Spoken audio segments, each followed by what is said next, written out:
Hey. Frank, Yay. how are Very you? good. Just finished Wonderful, work. wonderful, wonderful. So, what were you in the vineyard or in the winery or? Now in the winery, and we're bottling the single vineyard wines. Oh, that's right. I saw an Instagram post earlier. Yeah. You finished all of the bottling, or that's work in progress? No, we just started today, and we did two single vineyard wines. Tomorrow another two, and so it's a work in progress for the next for this week, let's say. Wonderful, wonderful. And you've got all your customers lined up. They're going to be taking it off your hands as soon as it goes out the door, right? We hope so.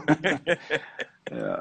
I don't know. It's an probably so, but then we we're actually changing a little bit the bottling of the single vineyard wines. Usually we were bottling now to sell or to ship in September, and I changed that, and then it was planned already a few years ago, and so we will be shipping another year afterwards. So we're going to keep the single vineyard wines in for another year Okay, in bottle. okay.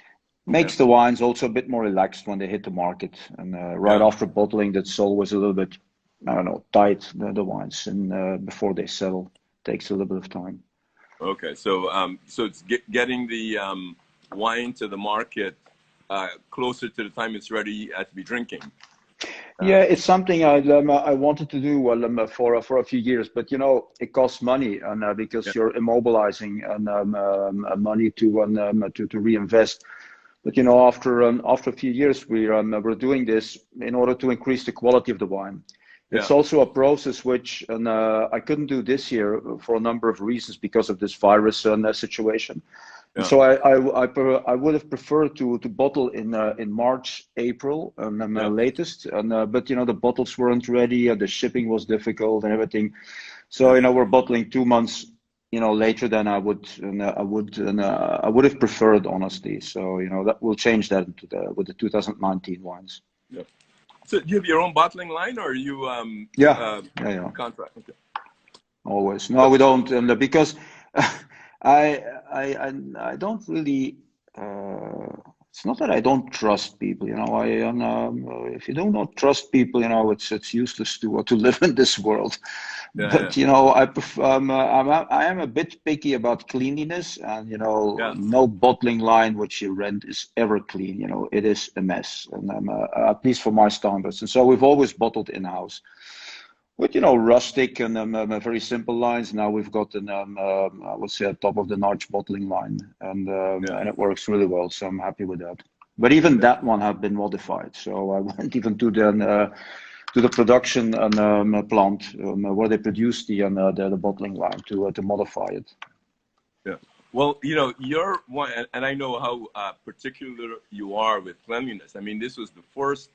Your winery is the first place I've ever been into where I had to, put my shoes into, into a solution in order to ensure that I am clean. I'm clean enough to come into the environment. It's true. Well, it has become worse now. Yeah. Wow. Yeah, no, it's yeah, it's something I've always liked. You know, in a clean and ordered environment, you also work better. I don't think, for example, you need a I would say a dirty cellar for making wine. I think wine is made in a clean environment, whereas, for example, cheese is made with mold around, and because you need the mold for the Yeah. cheese to become cheese. Yeah. Wine instead, you know, you don't want to keep it in dirty tanks and containers, and so you need to be more picky and more more precise, especially Yeah. if you don't use any sulfur or you use very little of it. And then the wines are basically unprotected, and so Yeah. you cannot afford the wines to get infected at that point. Yeah. So, Frank, how did you first get into wine? What was your entree into wine? Before becoming this world-renowned winemaker. Well, there's two things. You know, getting into wine, and as a wine passionate person, that is thanks to my father. And Yeah. he was incredibly passionate about wine. Yeah. although he didn't grow up in his family with wine, he knew this through friends of and acquaintances of my mother. They were Yeah. invited, and then one evening at dinner, and my father he told me this story. He just got struck with wine, and because the person who introduced the bottles and was also explaining, he was also a very passionate person, and he transmitted and that passion and the love for wine to my father, and my father Yeah. transmitted it to me. So Too. you know, Yeah. Yeah. Yeah. So you were a wine drinker, and you were yeah. going out and exploring wines of the world, and then you Yeah. ran into a wine from Etna.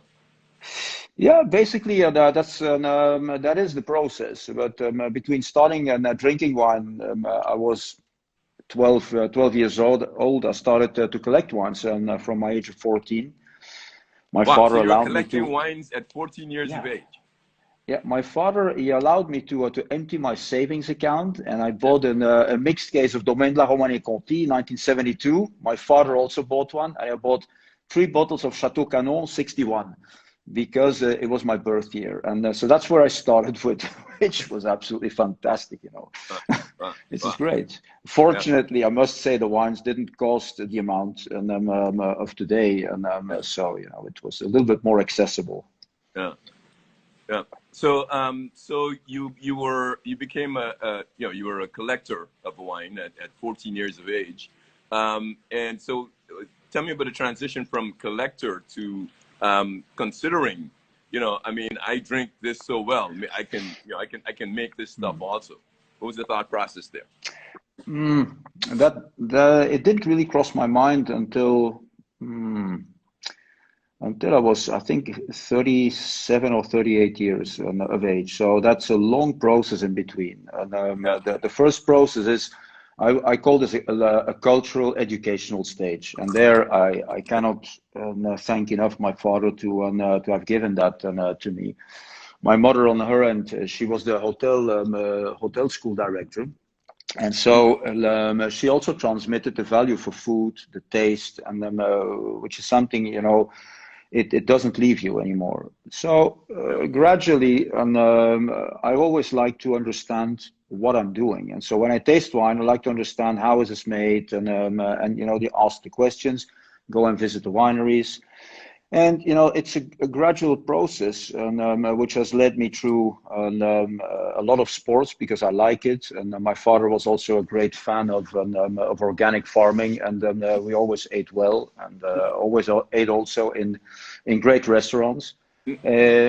So yeah, I grew up with culture of wine and food, and that is something that led together with, I would say, the search for adventure. I did a lot of alpine climbing. I love that because it combines adventure, physical fitness, and you know, a bit of danger, which is always nice. And so you know, Living on the edge kind of thing. yeah, exactly. And so it's a nice combination Yeah. where.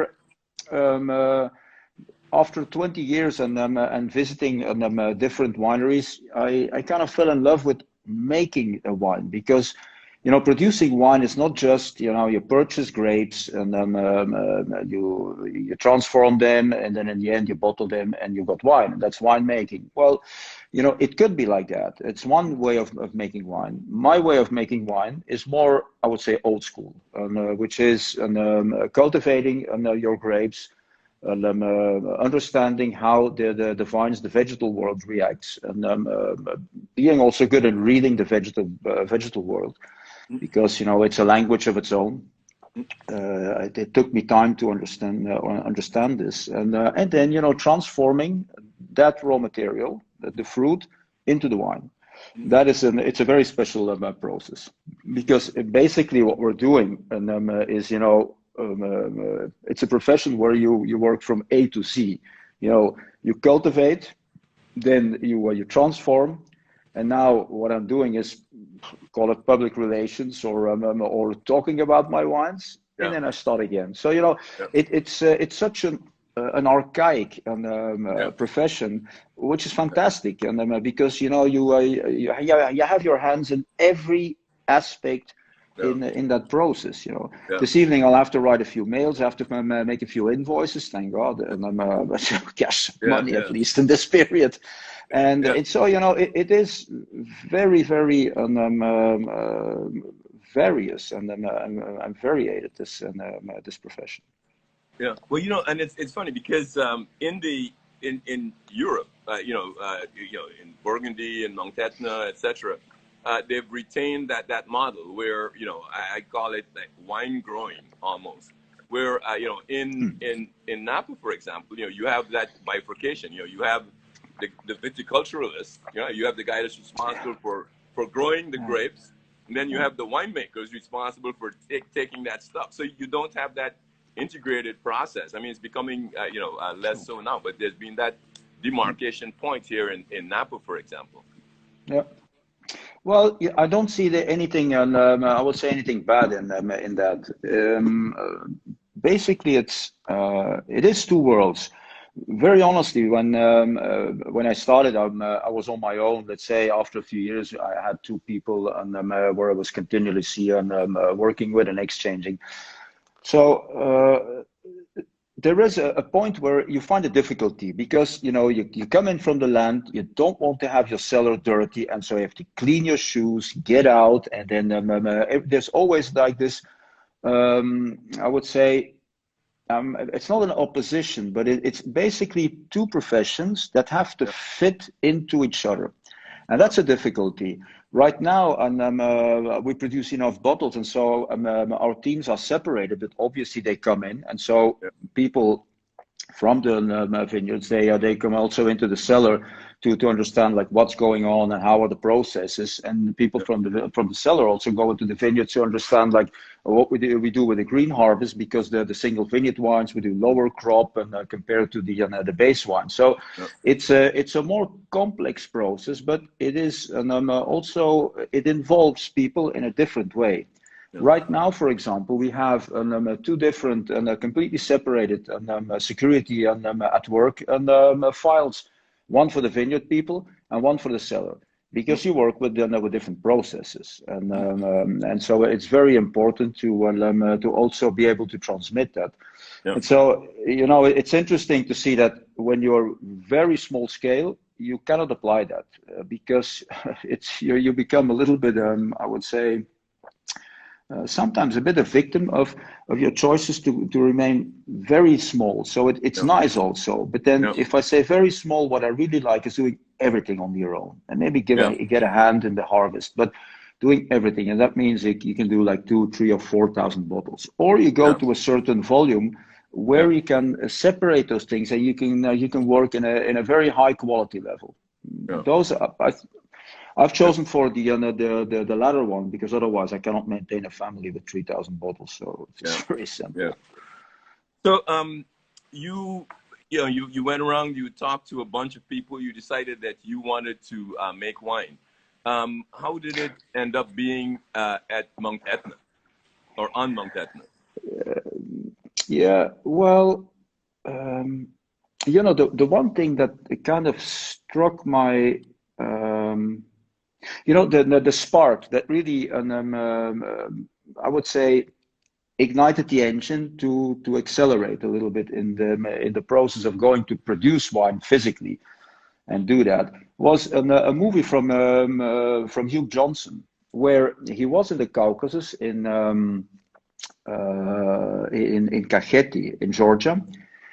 And so they showed the movie was very socializing. It was nice, and so you understood that they were in probably in Russia. And I was looking at the movie, and then I saw they were trampling grapes, and it was during the harvest. And so in a cutout log, a wooden log, and so the juice was flowing away and was disappearing into the ground. And so I just couldn't understand, like, where the hell is the juice going to, And then, they were showing it to us like they had an amphora dug into the ground right next to the vineyard. And so I was absolutely blown away. And I said, like, wow, if that's possible, with basically incredibly little technology, or basically no technology. Yeah. There is to make an amphora, obviously, then don't underestimate that. But Yeah. with very little technology, you can still make wine, and so I said, like, I have to go to Georgia because, Yeah. after reading it, it's where wine was born. So actually, my Georgian trip, that was the trip that really triggered triggered a lot of things in me. The questions of why do you need like a wholesaler with stainless steel, temperature controlled, and why the technique, why these pumps, and so. So basically, I started with with a bunch of amphoras and a few buckets and a hand pump Yeah. and a wooden bucket to trample the grapes, and Yeah. that was the process, which was What, great actually. what was the year of the trip to Georgia? It was in 2000. Okay. Okay. It was an incredible trip, and I must say the nature was absolutely stupendous. It was just incredible. Flavors are just amazing. It is very romantic, but on the other hand, it's also a sad place because I have also seen people so poor.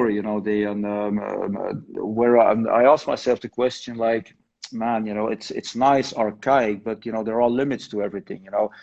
then you ask yourself, like, would I like my children to grow up in these conditions, or this environment? There, I said, like, no. So, I came back from Georgia with mixed feelings. I had a lot of Yeah. ideas, things Yeah. how not to do something, and how to do something. But one thing, and was sure that at least I've seen and I tasted wines there, which were made with, call it, zero technology, and they're very archaic, and so it was possible. The Yeah. thing was, like, how do I do this in a constant way, in a consequent way, and not in in a trial and error way? That Yeah. was a difficulty. Yeah. So now you said you came back from Georgia. Were you in Etna at that time, or were you No, still? No. Okay. I was not in Etna. So Georgia, I was there in. Um, Let me go back. Was it 2000? Wait a second. Georgia was 99. Excuse me. My Okay. apologies. All right. Georgia was 99. In Okay. 2000, I go to Sicily to my friend Giusto Chipinti from the Kos Winery, and I we're talking about wine as usual, and we was like, okay, let's go to a restaurant, Pepe Barone, which is a bit the father of the restaurant culture in Sicily. I'm a great chef, and I'm an incredibly gentle person, and a very generous person also. And having lunch there, there was Massimiliano Ruffino, a sommelier, an incredible devil, a person driven, like a volcanic person. Yeah. And Massimo pulled out, opened different bottles, and one of them, and we tasted everything blind, was an Etna from the Northern Valley, which I didn't know because at that time I knew Benanti, and I tasted their wines. And then Yeah. I tasted that wine and said, like, wow, and, that's a nice wine. I thought blind, and that I was tasting a Gattinara from a warmer vintage. So Wow. that was neat, and so I said, like, I have to go to that area. So the next day I had my flight in the afternoon in Catania. I drove around, and so I saw that area, and I fell in love with that place because there was snow on the mountain, we had stone walls, old vines, and albarello. It just, like, everything made sense. And so when I drove into that valley, I saw these things, like, this is it, this is the place. So Yeah. it didn't take much time. In some cases I'm a very analytical person. Yeah. Sometimes also the pain in the dot dot dot. Yeah. But on the other half, I'm a very intuitive person, and I can make decisions that people don't understand. Like, why the hell did you make that decision? Because it didn't make any apparent sense. Like Yeah. going to Etna, like, there was nothing there at that time. It was It's 2000. almost showing a romantic side there. I mean, It is, and it still has for me. I fell in love with that place. I'm still in love with that place because yeah. I found in the end, I found the place and where I want to die. which means that I feel energetically and I'm very related to this place. And you see, that's the strange Yeah. thing in life. I wasn't born there. I'm not part of the Yeah. culture there, and Yeah. still, you have such a strong link and relationship with that place, which is Yeah. inexplicable in a Yeah. way. So now, was at that time were Franchetti and De Grazia there at that time, or they came after you? Franchetti was there. In 2001, he started like me. I arrived there in 2000, like probably also Franchetti was there, and then he decided also to make wine. De Yeah. Grazia Marco arrived there in 2002. Yeah. Neither of us knew from the other that they had a vineyard there. They were making wine. It was Yeah. actually only I think in 2002 that I finally met Andrea, and we had such an incredible harvest party, and man, it's just it was great. The early Yeah. days of Etna was just absolutely you cannot do this again because wow, it's just it's fantastic. I remember also the times that Marco stopped at my door because I was a bit critical about the white wines from Etna, and he had the white Etna was still going through alcoholic fermentation, and he had it in a plastic bottle. He stopped at my door on the bell, grab 2 glasses. I'll show you how the great Etna white wines taste. It's Yeah. fantastic. Yeah. And that's funny That's because unforgettable. that's one of the things that we talked about while you were there, and later on I want you to expand and expound on your perspective of white wines on Etna. But by the way, a gentleman named Mark Roovers that asked about a little bit of your background. Mark, we did talk about that a little bit because we started a little earlier on the. So when you get the when you see the YouTube version, you'll get a sense of some of the background. So now, switching. So, did you understand the physical environment in Etna? So you're gonna go make some wine on the mountain. Are you at the stage yet of understanding the characteristics of the physical environment and where you want to be and other than, is it technical at that point in time, or is it just still the intuitive nature?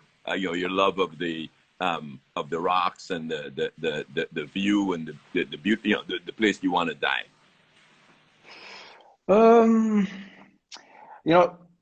You cannot let's say hide the fact that when you acquire experience and you build up more. Excuse me. Okay, and you build up more expertise. It's not that your intuition it goes down. Actually, you gradually zoom in, you focus more. So instead of having those extreme, I would say, experiences, which could be positive and negative, you gradually manage much better. And so after 20 years now, I'm managing obviously much better, but I also have much more equipment. We can do a lot of different vinifications, but that's also basically because I'm still curious and never satisfied with what I achieved. Yeah. So when you question yourself and you change, you do different techniques, you do trial and errors, which I have more time for the last 4 years. I think I grew also technically very strongly the last 4 and 5 years. That is because I have more time for myself to say, like, okay, I want to do this, I want to do that, and during the harvest, you do a certain experiment, you do this, and then your mind is like, and it's constantly working. So I don't think that will ever change because figure out I started at 40 years of age. I can I'm 58. So how many vintages can I do? 15 physically there, and another 5, and then it's going to be for my children. So that is not much, 20 harvests Yeah. You know, you can strike two great vintages. You know, every Yeah. 10 years you have a great, absolutely a profoundly great vintage. So Yeah. that's the thing I'm focused on. I don't want Yeah. to miss that. So Yeah. if I hit that, then you know it has to be bullseye, and Yeah. I don't want to miss that vintage. So I'm also conscious of the lifespan I have, you know, and you don't have to dream. It's and you know, at 40 years, you well a lot of energy. I still have a lot of energy, but still, you know, you feel like you have to give yourself a little bit of slack sometimes, and you Yeah. can't just push the throttle the whole time at full speed ahead. You know, you Yeah. have to be a little bit careful. So Yeah. that those are the considerations to. But you know, it comes with age. So you Yeah. gradually, I would say, your intuition, it becomes everything becomes more refined. I would say Yeah. it's more tuned, and Yeah. also much more. I would say in tune with your surroundings, your technique, with yourself, Yeah. and with environment. Yeah. So, just stepping back a little bit on your prior comment, I'm hoping that one of these days, either you or Andrea or Marco will write, because I've heard so many great stories around those early days in Kamuto's book, and also Yeah. in talking with Brandon about how how phenomenal those early days were. One of these days, hopefully, you guys will put a book together. But so tell me, you, unlike a lot of other producers you focused most of your effort on in the northern part. Tell me about that terroir and why it is that is, in your view, in our conversation, you referred to it as a kind of a Côte de Nuit Yeah. of Mount Etna. Tell me why is that such a phenomenal terroir from your perspective? What are the characteristics? First of all, there is no industry here. So you have, I would say, clean air. You have a clean environment where you have high photosynthesis because there's no pollution. You have a continental climate, although we're only 30 kilometers away from the sea, Mediterranean Sea, and so that is quite unusual. We have in front of us the Nebrodi mountain range, which forms between Etna and the Nebrodi, kind of a wind tunnel where the wind always blows through it, blows dry. So all of that makes it a really special place. Plus, you have snow in the winter in the vineyards, and it's never too cold, but it is cold. You have a high drainage of the soil. The soil is sandy by structure, which means that phylloxera has a difficult time to propagate, and so it will not devastate a complete area. So we have a few ungrafted vineyards. We have planted ungrafted, and so far so good. So apparently we do have a specific climate. So, you know, all of that, and if you talk about wine, it is something very special because in the wine world, those are, I would say, ingredients which are relatively rare to fit together. Plus, and then last but not least, you have the geological part of Etna, which are a multiplication of different lava flows and the explosions and eruptions and whatever else, which forms a geology which is unique, you know, and just like, and that's why I'm pointing out the Côte de Nuit, and why the Côte de Nuit? Because of the geological shift. And here we have the geological shift in a different physical way. You know, it's a mountain with different minerals and different lava flows, different situations. So the microclimates, it's very special. It's an incredible place. It's a unique place, and which doesn't necessarily mean.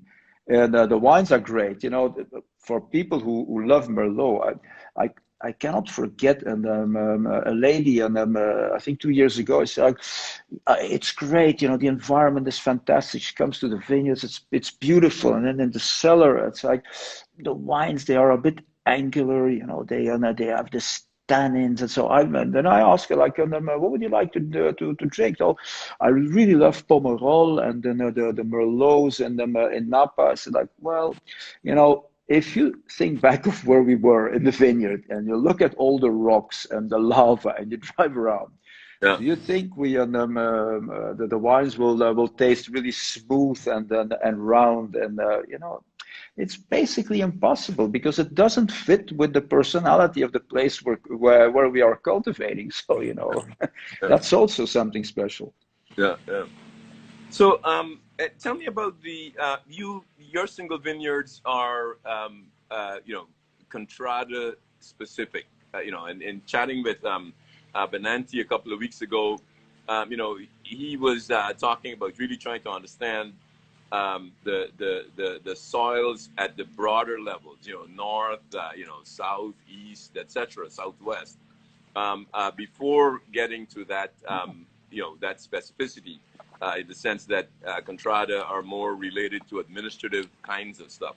But you truly believe in, yeah, this is a question, not a statement, but you bottle wines based on the contrada in which they're grown. Tell me about that. Well, it goes beyond that. For example, there are some contradas here in the Northern Valley, like Furo di Mezzo, which is very, it's big. It's a huge lieu dit where, for my taste already, I see three different wines in three different sectors. So, this is only the beginning, and it's not even about the northern face or the southern or the eastern. If for me, it's also a very empirical issue. I don't want to waste my time in doing analysis and then dying with my analysis in my hands and Yeah. not concluding anything. I'm a very practical person, and so when I talk practical, either something works or it doesn't, and either something makes sense or it doesn't. Yeah. And so when I vinify everything the same, I go for very similar phenolic ripeness. I have only one varietal, Merello Mascalese. Yeah. It's and you taste the wines are different. I don't use any different oak. I have fiberglass. Everything is neutral, and so the wine is from the grapes from that area. And so if that one is different than the other one, well, there must be some kind of a difference, Something. Yeah. like either I'm a really bad taster or I completely neglect or deny what I'm doing and then Right. and where the grapes come from. But it's Yeah. obvious. Now Yeah. that being said, and this is something important, and when you go into single vineyard wines, for example, I'm doing this since 2002, basically. But in 2002, my style was so oxidized that I didn't pull out I would say the subtleties in the wines. They disappeared in the technique or the style I was applying to my wine. And so from 2009, I think my wines were up to a certain level of precision. Right now, my wines have a much higher level of precision. And I think when you taste the wines now, you cannot deny that, and those are different. The thing with single vineyard wines is that not every single vineyard has, I would say, at least for my taste, the logic to be bottled as such. Because quite simply, like in Burgundy, they will shoot me for saying this, but if you take the Grand Crus, there you taste absolutely the difference. A Musigny is seriously different than a Richebourg, than a Latage, than a Chambertin, Clos de Bèze, Corton, Clos du Roi, and so on and so on. So, at the Grand Crus, I think, that's pretty spot on. When you go to the Premier Crus, very honestly, between a Volnay Clos de Chêne and then another Volnay, it's a Cailleret or, I just can't taste that blind. I don't see the difference. And that's going to be the same thing here. Right now we're talking about contradas, which is in French a lieu dit, which is quite a large area. In Burgundy, you talk about small dots everywhere. It's very fragmented. So I think what we have here is a potential Burgundy situation, which in the future should be, I would say, analyzed a little bit more precise and specific. Yeah. And not every site will produce like an absolute top-notch wine. There are sites that produce something special. Others, it's a bit less Yeah. And by the way, it's the same thing. If you take a Clos de Vougeot, Yeah. Clos Vougeot, and the upper part is absolutely stupendous. The middle Yeah. section is fine, and the bottom part is like it's a village quality, and it's not a Clos Vougeot. So there you have one of those off things, and so it's the issue is it's not just about Etna is going beyond or is mm, is something so special, self-declared by the producers. You just get into my cellar, pop the bottles, and then all we taste from the tanks. Two or three vintages. It's obvious that you have these differences. So So it's going to take time. one of the questions that we have, someone is asking, what are you drinking?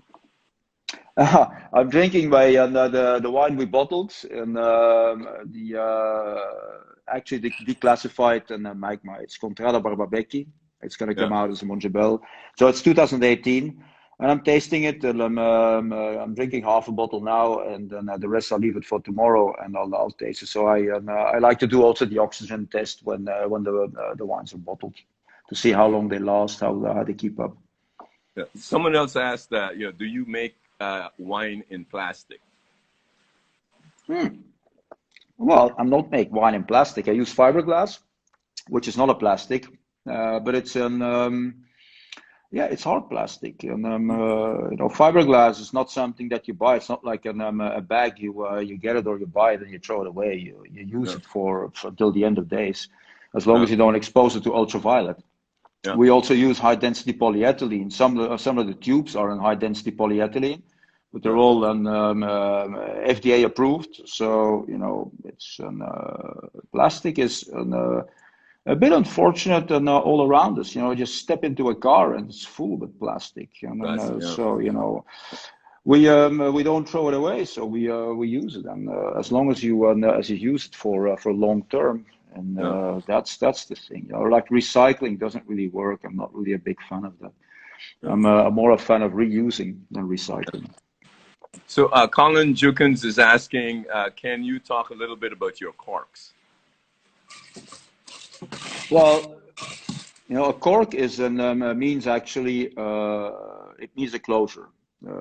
A closure, and there's different ones. You can use screw caps, and you can use natural cork. You can also use these stoppers. These are called technical closures. And why technical? Because it's an assembly of three pieces. There is a cylinder inside, and which makes sure that the corks, they do not get longer when they're squeezed and pushed into the bottle. So they maintain a high density and a high holding power, so that there's no oxygen or air coming in.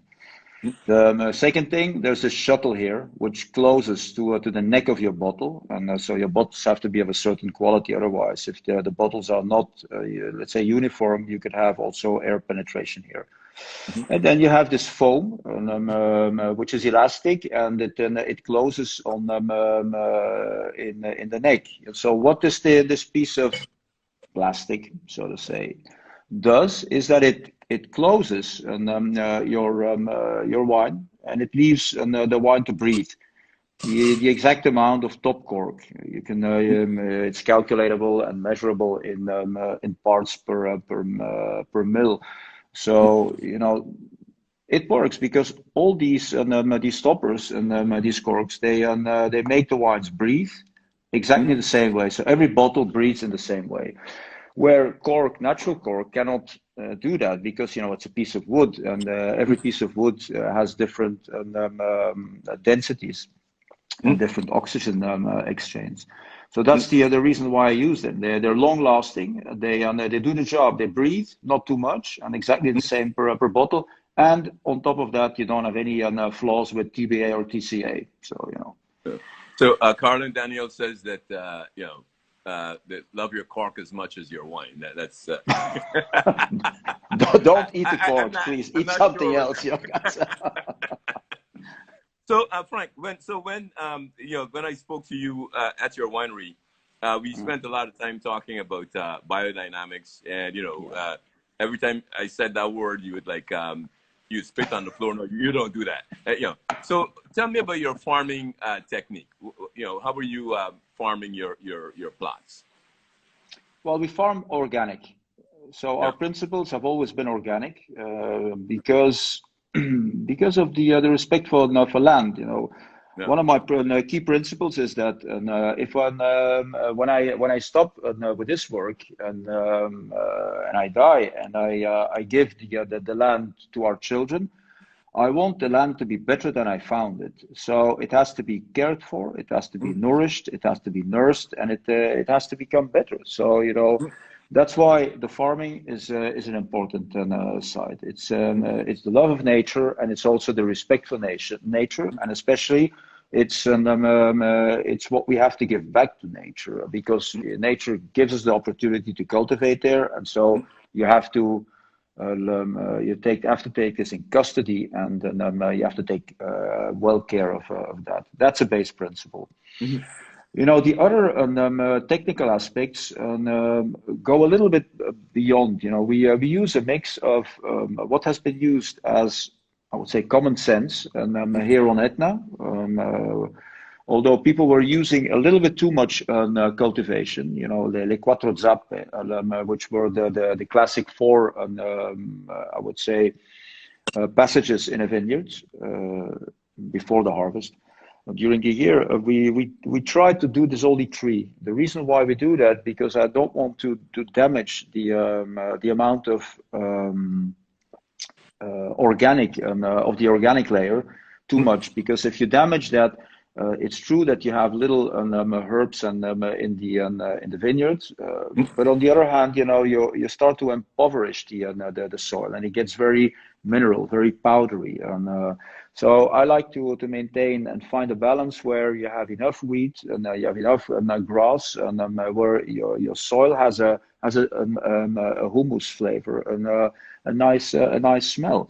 So that it's not too rich, and but it's rich enough to regenerate itself, and so it doesn't need any help. That's the main idea. Mhm. And you still have an aversion to biodynamic. Uh, yeah. Yeah, it needs a explanation. I must say, with age, you know, you get curious, and you know, you start with bold statements. It's like usually it works like that, and then you know you start to figure out like, hey, you know, life is not just black and white. There's also Yeah. gray here, and so gradually you start to figure out the qualities of the gray part of life.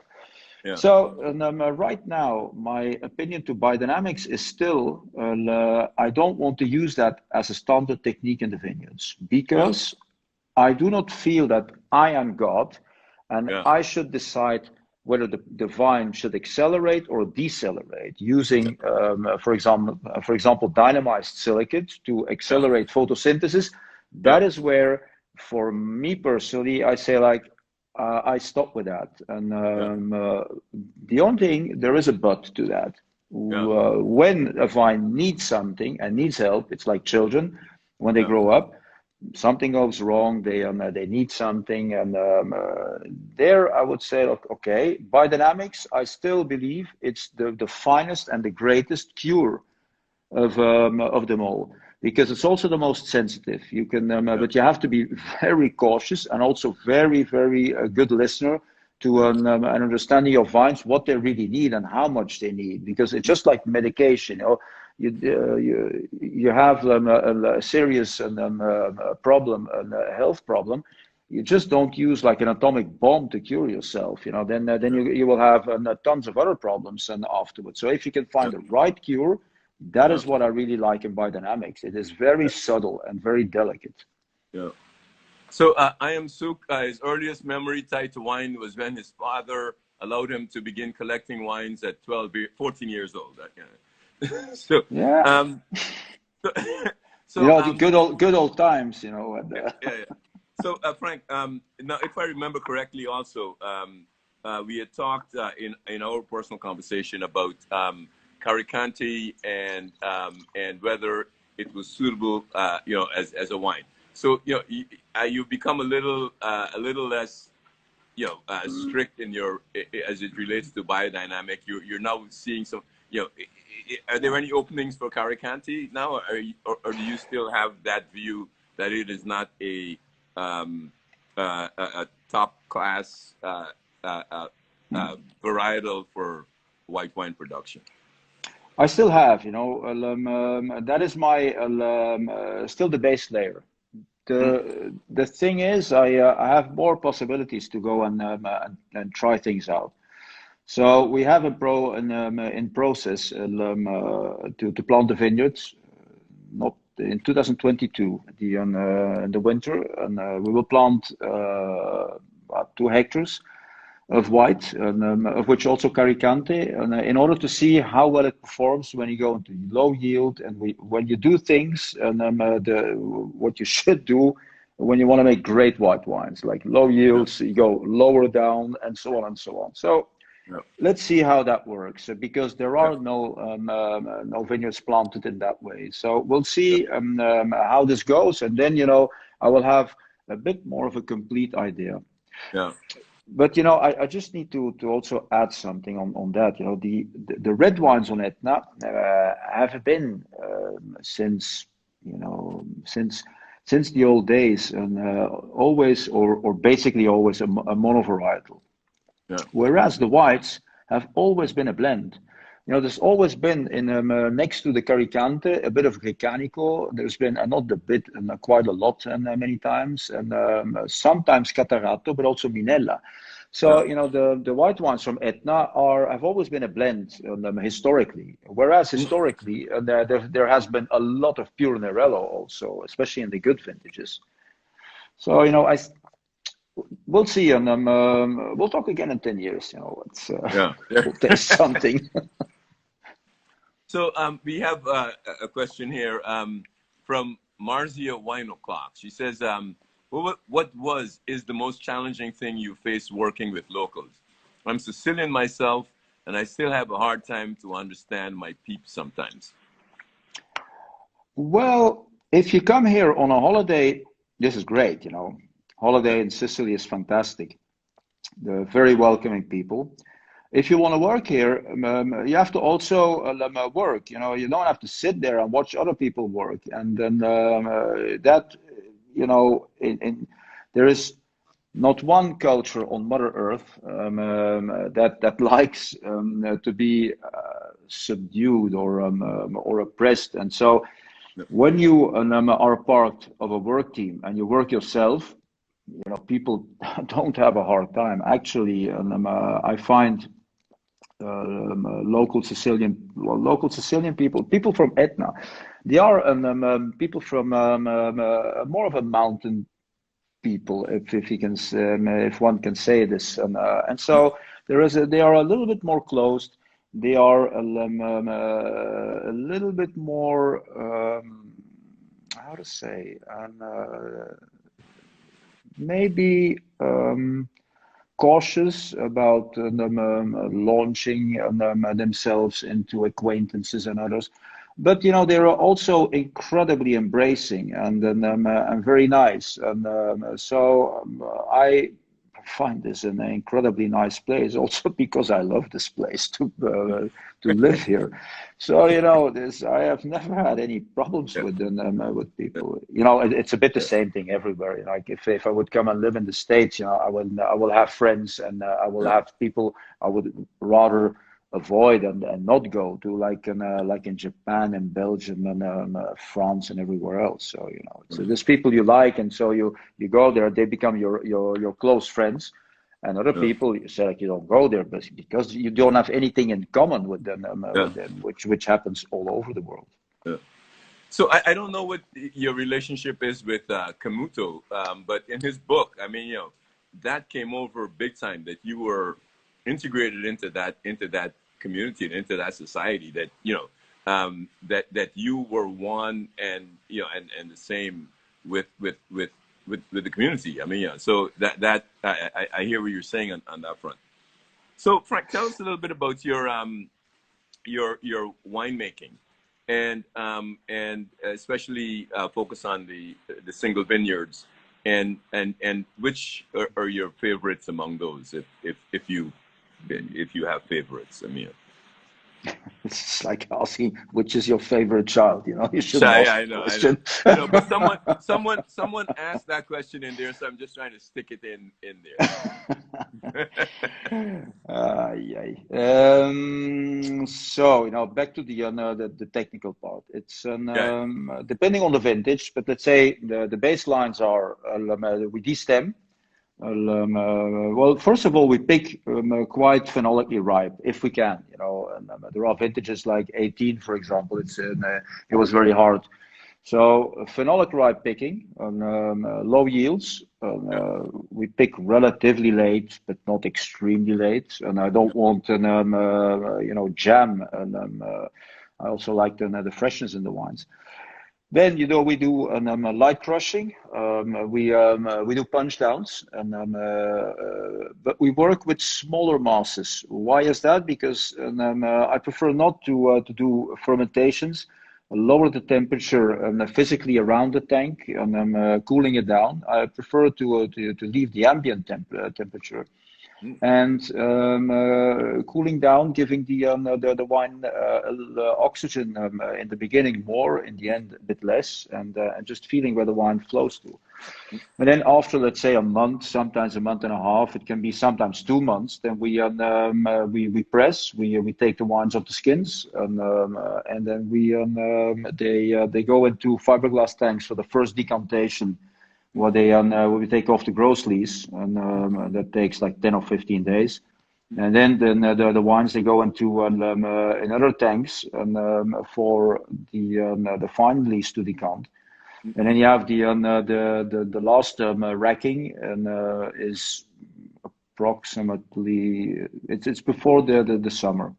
Mm. So what we're talking about, the first decanting is end of the year. The second one is in February, and then the last one is in this period, let's say April, May, depending on the moon cycle, on temperature and whatever else. Mm.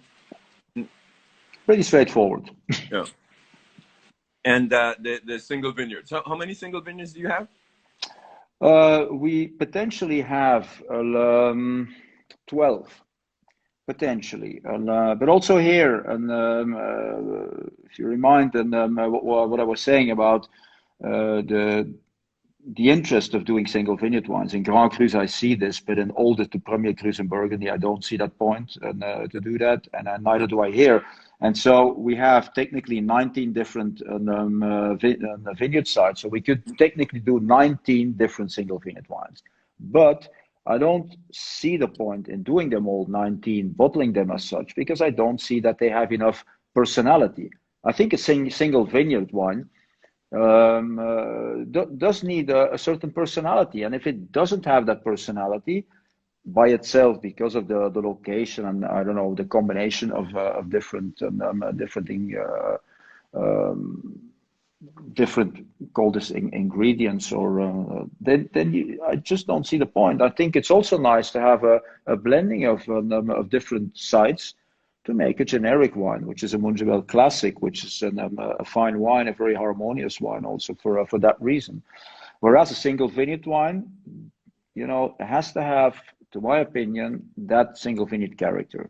And that is also why in some vintages we do not bottle them, because they didn't achieve that, because the lack of ripeness, but also because the excessive ripeness, like in 2012. Porcaria was not made because we blended it into the classic Mongibel. So here on Etna we have two difficulties in climate. There's vintages where you do not reach the level of ripeness, but also vintages where you're going to go over the top, and you're going to have nearly damage of the flavors because it's warm, or there's too much sun, and you don't get that finesse in the wines. No. So you're harvesting and vinifying them separately, and then making determinations along the way as to which ones are going to be single vineyards, or which are going to be blended into the exactly. And so the Mongibel never contains any of the single vineyard wines? It So does. it's It always does. the non-single vineyard wines that comprise that. No, no. I always keep a part of the grapes from the top locations to Yeah. go into the Montebello Classic. For example, a Okay. part of Sottorinotto, Chiusa Yeah. Spagnola goes in there. A part of the Porcaria goes in there. Yeah. The Rampante Sottana goes in there. Yeah. Yeah. So, I have a lot of top vineyard locations. I go into that wine.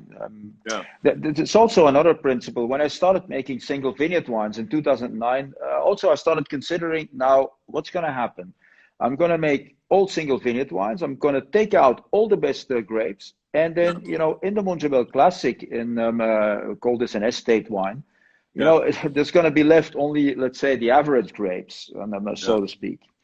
So I didn't want to do that. So I make a quantity of single vineyard wine. So when I do a single vineyard wine, then I have to have more grapes, even in small vintages Yeah. with low yields, where in order to also have enough grapes to put into the blended the blended wines like the Yeah. Montebello Classic or even the Susukaro. For Yeah. example, in 2018, and that's the classifying thing. In 2018, the Susucaru is not Yeah. an Etna Rosso. It's become an IGT because the Yeah. Vigna Alte, which is an IGT because it's outside the Etna Rosso, I decided to put it into the base wine. So the top wine sometimes can go straight into the base wines. Yeah. Those are things that I decide though during the élevage in the cellar, and so that is something that will never change. So that is very much me. And sometimes I make not always the I would say the right decisions economically, but I do this also for I would say by passion. That's basically it. Yeah. So someone says, "Nice haircut, Frank." This Venator. Thank you. Actually, my wife doesn't think so. So she said like you should have your hair cut again. So it's getting too long again. So Frank, are your wines in the DOC or not? I mean, They are, and I'm also part of the consortium because I believe in working together instead of working against yeah. each other. I Yeah. think, and like the French say, l'union fait la force, and I strongly believe in that. So Yeah. if we all put our shoulders under the cart, it's going to Yeah. move. It's going to Yeah. move fast, and Yeah. that's also one of the reasons of success of Etna. Yeah. And I think the people who come here, they really love this place. Otherwise, you Yeah. don't really come in here and in the middle of the powder, and all the rocks.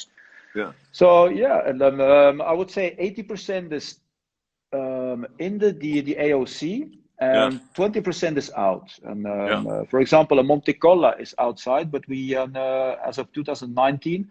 We have the authorization to put the vineyard name on the label in the Yeah. Sicily DOC. So for the future, what we want to do is, and what we're doing actually from 2019 when they come out, we will Yeah. have Etna Rosso, Yeah. Etna Rosso single vineyard wines with the names, and Yeah. then we have DOC Sicily with Yeah. the vineyard and the vineyard mentioning also on the label. So Okay. where we are outside of the Etna DOC, we use the Sicily DOC to use the vineyard names. Okay. So because we started before 2:00, these guys are going to drop us at some point in time without anything. So we have another question here. Can you discuss how the age of the vines affect the way you harvest, vinify, and the way we taste? The age of the vines do not have any influence on the style of vinification. So we don't use that as a reference to vinify in this way or another way. The age of the vines helps us in difficult vintages of drought or a lot of rain, where the vines do have an extra quality to it. So I'm not saying that a vine of 40 years old or 100 years old makes that much of a difference. And you know, I've got 100-year-old vines and in Barbabeki, and they look young and fresh, Yeah. and you know, got a good vigor, Yeah. and so they're up and rolling, and so